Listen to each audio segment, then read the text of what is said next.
Okay, let's dive right in and explore the absolutely fascinating world of genetics. Have you ever looked in the mirror and thought, man, I have my mom's eyes, but I definitely got my grandfather's nose? Or maybe you've wondered why a planted field of wheat looks so perfectly uniform, while wild plants growing in a forest are just wildly diverse. Well, it all comes down to the exact same thing, the microscopic code that builds every single living thing on Earth. We've got a fantastic journey ahead of us in today's explainer, taking us all the way from microscopic molecules to real-world agriculture. Here's our agenda. 1. Introduction to genetics. 2. The genetic building blocks. 3. Genotype versus phenotype. 4. Heredity, variation, and mutation. 5. Principles of Mendelian inheritance. And finally, 6. Real-world applications. All right, Section 1, Introduction to Genetics. What exactly is genetics? To really grasp everything we're about to cover, we first need to take a step back. At its core, genetics is the biological study of heredity and variation. It's the science seeking to answer that exact question I just mentioned. How do traits actually pass from parents to their offspring? But, just as importantly, it asks why individuals differ in the first place. It is the literal science of why we look like our parents, but aren't exact clones of them. It's this delicate, amazing balance between passing down a reliable biological design and introducing just enough differences to make every single individual completely unique.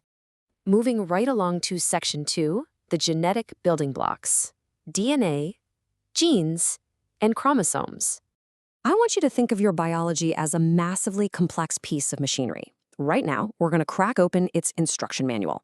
And it all starts with DNA. If genetics is the instruction manual, DNA is the specific molecule that acts as the very ink on the pages. It is entirely responsible for storing all of an organism's genetic information. Everything that makes you, or a plant, or a dog, is written in this remarkable chemical ink. So, stepping one level up from the ink, we get to the gene.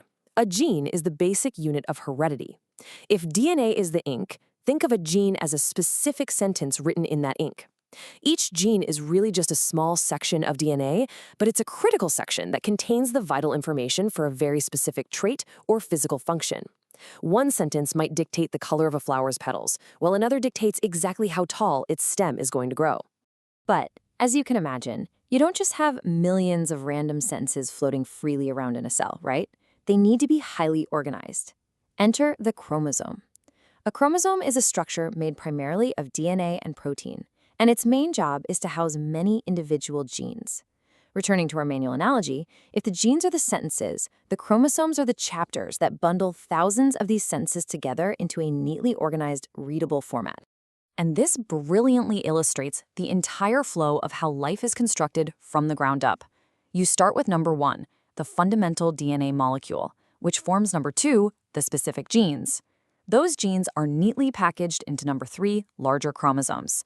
Together, this entire tiered structure holds number 4, the genetic information, which ultimately expresses itself as number 5, the physical traits we can actually see and measure. It's just a perfect microscopic assembly line. But wait, there's a really fun twist to these genes that makes life interesting. We have something called an allele. An allele represents the different alternative forms or versions that a single gene can take. Going back to our sentence analogy, if a gene says the flower color is, the allele is the specific ending to that sentence. It might be the red flavor of that gene or maybe the white flavor. They're just variations of the exact same underlying instruction. Which brings us to Section 3, genotype versus phenotype, the hidden code versus physical expression. So, how do we take those microscopic, hidden blueprints we just talked about and actually translate them into the physical world? To understand this translation, we contrast genotype with phenotype. The genotype is the internal genetic makeup of an organism. It's those abstract letters you probably remember from high school biology class, like capital A, or capital A, lowercase a. It's the hidden internal code. The phenotype, on the other hand, is the directly visible outward trait. It's the height of a stalk of corn, the beautiful color of a flower, or the shade of a seed. Simply put, genotype is the code, phenotype is what that code actually builds. Let's move to Section 4, heredity, variation, and mutation. How traits are passed and how they change.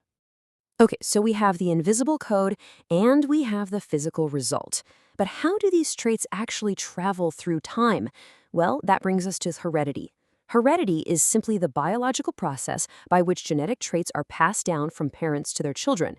It's the biological vehicle moving our instruction manual from one generation to the very next, making sure a species continues to survive and looks, largely like its predecessors.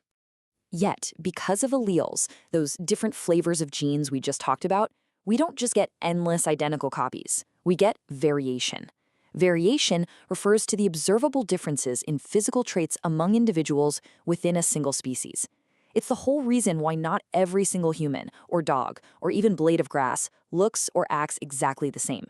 Variation is literally the spice of biological life, and it is absolutely essential for survival. Sometimes, though, entirely new traits appear seemingly out of nowhere. This is called a mutation. A mutation is a change occurring directly within the DNA sequence itself. Think of it as an unexpected, random edit to the instruction manual.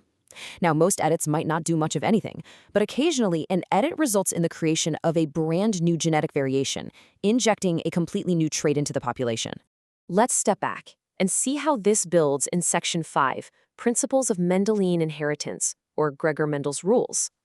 All of this passing down of traits isn't just chaotic and random. It follows distinct, historical rules first described by a scientist named Gregor Mendel. Mendel famously observed pea plants and realized that inheritance is actually highly predictable. So the crucial point here is that his principles, like the law of segregation and the law of independent assortment, mathematically map out exactly how alleles separate and recombine. His work proved that heredity isn't just some biological blender mixing parent traits together into a random smoothie. It's actually a super precise sorting of individual genetic cards being carefully dealt to the next generation. And finally, Section 6, Real-World Agricultural Applications, focusing on plant breeding. Which leads us to the ultimate question: why does all of this matter outside of a laboratory? Well, the most impactful answer for us humans is agriculture, specifically plant breeding. By understanding exactly how a genotype determines a phenotype, we can selectively breed plants to express the exact traits we need. We're talking about producing significantly higher crop yields to feed a growing population. We can breed enhanced disease resistance to protect our vital food supply, improve drought tolerance for adapting to changing climates, and create better overall crop quality. We are quite literally using the rules of genetics to shape the food that sustains human life on this planet. It truly is incredible when you step back and think about the sheer scale of it all. We just journeyed from microscopic molecules of DNA all the way up to vast fields of drought-resistant crops sustaining millions of people. But I want to leave you with this provocative thought today. If we can use genetics to fundamentally rewrite our crops to survive drought and disease, what other earthly challenges could we solve by mastering this microscopic code?